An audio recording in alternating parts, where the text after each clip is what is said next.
Well, ladies and gentlemen, I'm the mighty King Priam. I will now be taking a question about the war. Priam, please explain the feelings you felt as you screamed at the top of your lungs to save your son. Huh? Where am I? Sir, you're at a press conference. It's okay. How did you feel as you tried to convince Hector not to fight Achilles? I was worried, of course, because I knew Achilles would have surely killed my son. I mean, Achilles, that dude that kills the people and Hector dies.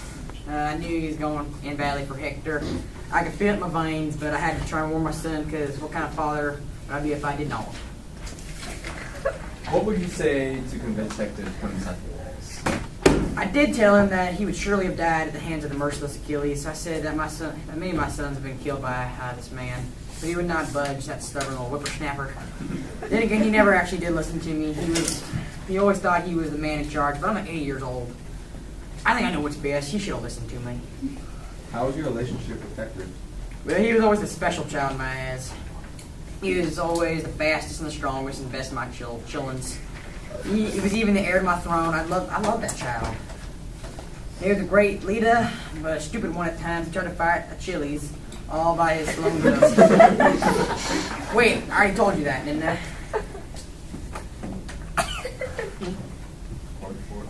Lawton. Yes, you did, but here's the next question. What was your wife's reaction to all this? Well, she was obviously worried too because she did not know that Hector didn't have much of a chance. She leaned over the wall and yelled at him too. Hector did not budge. There was some nudity, I will admit. He still did not move. Do you think the gods were involved in Hector's death at all? Oh, absolutely. Yes. Those rascals were messing with Hector just before he died. And now to think of it, they were always messing with him. I could see my son Diphobus standing right next to Hector, and then he up and disappeared all of a sudden. That's when I knew the gods were interfering. Tricky old Athena is always making mischief and tricking people and such. She's a bad influence on young people these days. Back in my day, the gods had a little more respect and would just flat out kill you. None of this trickery. What was your reaction to Achilles' treatment of Hector's body? Well, someone needs to knock some sense into that boy. Hector was begging for mercy and all. He just wanted his mother and I to be able to mourn him properly. But Achilles was real disrespect. He drug Hector's body around my city. Back in my day, nobody would be riding around dragging bodies around. Just don't happen. How did you possibly enter the Achaean camp? Oh, Zeus took pity on an old fellow like me and sent that guy who's always floating in the air. Flute? Yeah, like jogging, floating, like jogging on the air, jumping on a slumping head, Anywho, that guy came down and sprinkled some fairy dust on them again. Made them go right now. What did you do once you were inside? I walked into Achilles' tent and genuflexed on my rodea. Anywho, I then asked politely if I could have my son back. Achilles then rambled on about a bunch of stuff like moving on and forgetting about Hector's death, and I really didn't listen. I then took Hector's body and went on the dusty old train to Troy. What was it like to witness your city being reduced to ashes? Well, it was a sad time for all Trojan men and women. Our great walls failed us, and we were beaten by the wits of Odysseus and Athena. They were smarter than us, and we got to play smart and take care of the disc in the second half. Sir, there is no second half. Your city's in ruins. Oh, I'm sorry. I was thinking back to my days coaching discus to Hector, Paris, and Diphobus. So those were the days. We were 13-1 one year.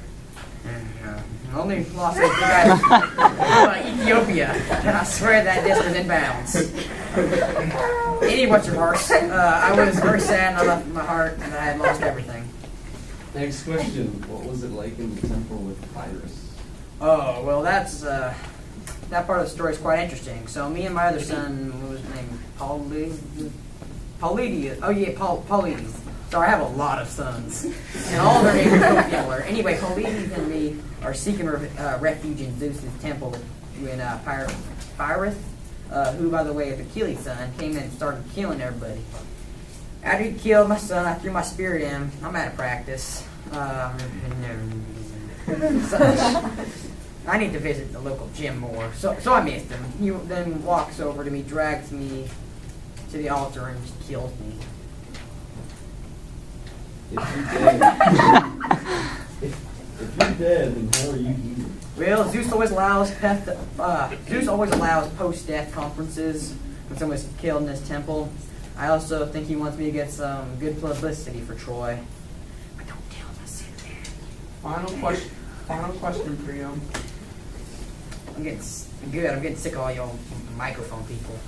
This war was all because of the love between two young people. What are your thoughts on that? Well, I believe that when I banished Paris, when his destiny to destroy Troy was foretold, I knew he would cause trouble because of old love. Love is a powerful thing that makes men do incredibly stupid things for love. I believe that even though we just fought the stupidest war of all time because it was caused of love. It's not as stupid. Never mind, it's pretty darn stupid. I don't know what's going on through Paris' tiny head when he thought he could steal the Queen of Sparta and get away with it. Any wobblers, we paid the price for the mistake, and that is that. Well, time for me to go back to being judge. I think I got a good chance at that fields of softball because I got Red, Manthys, and Aikos in the bag. But Minos will be a tricky one. I'm going to have to make a whole other game plan for him. Well, goodbye, strange microphone people.